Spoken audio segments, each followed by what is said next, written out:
বাংলাদেশ ইসলামী ছাত্র শিবির ভোলা জেলা শাখার পক্ষ থেকে লালমোহন উপজেলা শাখায় রাষ্ট্রীয় কাঠামো সংস্কার নতুন বাংলাদেশ বিনির্মাণে গণভোটের হাত আজকে লিফলেট পোস্টার বিতরণ কর্মসূচি শেষ পর্যায়ে আমরা এসেছি।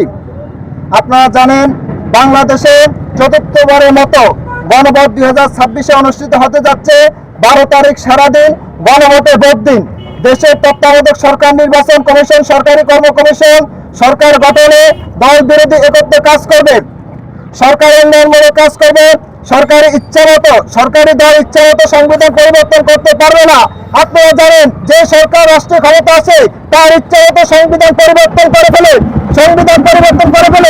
সংবিধান গুরুত্বপূর্ণ পরিবর্তনের ক্ষেত্রে গণভোটের আয়োজন থাকবে। আপনারা জানেন 1977 সালে গণভোট অনুষ্ঠিত হয়েছে, দ্বিতীয়বার অনুষ্ঠিত হয়েছে 1985 সালে, তৃতীয়বার অনুষ্ঠিত হয়েছে 1991 সালে, চতুর্থবার অনুষ্ঠিত হবে 2026 সেশনে।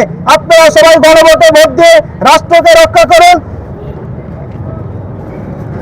দণ্ডপ্রাপ্তি আসামিকে রাষ্ট্রপতি ইচ্ছামতো ক্ষমা করতে পারবে না। আপনারা জানেন যে কোনো ব্যক্তি ক্ষমা করলে, যে কোনো ব্যক্তি হত্যা করলে তার কোনো সাজা হয় না। আজকে যদি তাকে ধরা ফেলে কালকে তার কোনো সাজা হয় না। শহীদ ওসমান হাদিকে যেভাবে হত্যা করা হয়েছে, সেই হত্যাকারীকে এখনো প্রশাসন পর্যন্ত ধরতে পারেনি। আমরা এর বাংলাদেশ চাই না।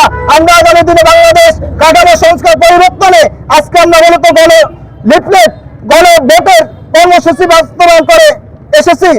আপনাদের যারা অংশগ্রহণ করেছেন সবাইকে লালমোহন উপজেলা শাখার পক্ষ থেকে আন্তরিক শুভেচ্ছা, আন্তরিক অভিনন্দন জানিয়ে আজকে এখানে কর্মসূচি ঘোষণা করেছি।